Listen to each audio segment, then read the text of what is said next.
Truth Hurts, Lizzo doesn't get enough credit. Truth Hurts, Lizzo, I would argue, is the first peek we ever got into the music industry we know as it is today. Because it was this anomaly of a song at the time in the spring of 2019. I think it eventually goes number one in the fall of 2019.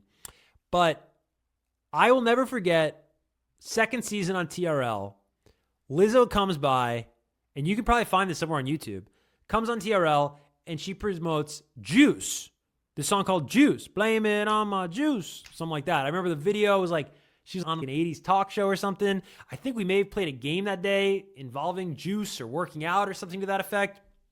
But anyways, when she came on TRL in April 2019, it was all about Juice. That was the single. Juice, Juice, right? Juice. And then, out of nowhere, this song from 2 years ago starts going viral. And TikTok was so new. To anybody that wasn't 14 years old, TikTok was like Mars in 2019, in the spring of 2019. I remember being at MTV, and they were like, yeah, we're going to put TikToks in TRL. And I remember being like, nah, you got to get on Thriller, man. Thriller's where it's at. And I was like, what's that, TikTok? I'm like, bro, that sounds like a Kesha song, bro. Like, why are we going to do that? Why would we put TikToks on TRL? How stupid do I sound, right? So anyways, it was this very foreign concept in the spring of 2019. And then Lizzo's song starts going viral on there. And there may have been some other drivers of it. And so it becomes this hit. And at the time, it's like this anomaly. And everyone's like, bro, like, what's going on? What do you mean this song from 2 years ago? Why would a song from 2 years ago? What did we miss? And what we missed is we didn't realize that the fans and the public were going to determine singles going forward. They were going to tell us what was popular. The industry wasn't going to tell anybody what was popular. The industry was going to have to evolve and adapt and respond now, and not be the people directing orders on what was popular and what wasn't, but rather receiving that information of what was popular and then doing something with it and pulling the levers and putting the machine behind the fan anointed, the listener anointed songs. And that was a big shift. And people didn't realize that at the time. And then Lizzo does that, and people forget that Lizzo did that. And then we got Lil Nas X, Old Town Road.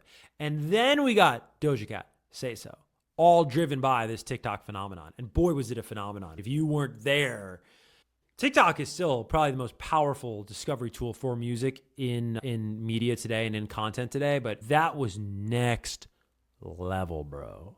TikTok got so big, bro, Drake had to do a TikTok song dance. He had to do the Tootsie slide.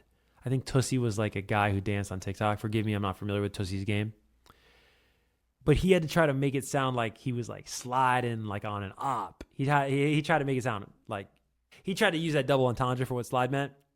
But you remember that Drake had to play the TikTok game because it got so big in 2020. Slide to the right, slide to the left. Basically, I'm saying either way, we about to slide, right?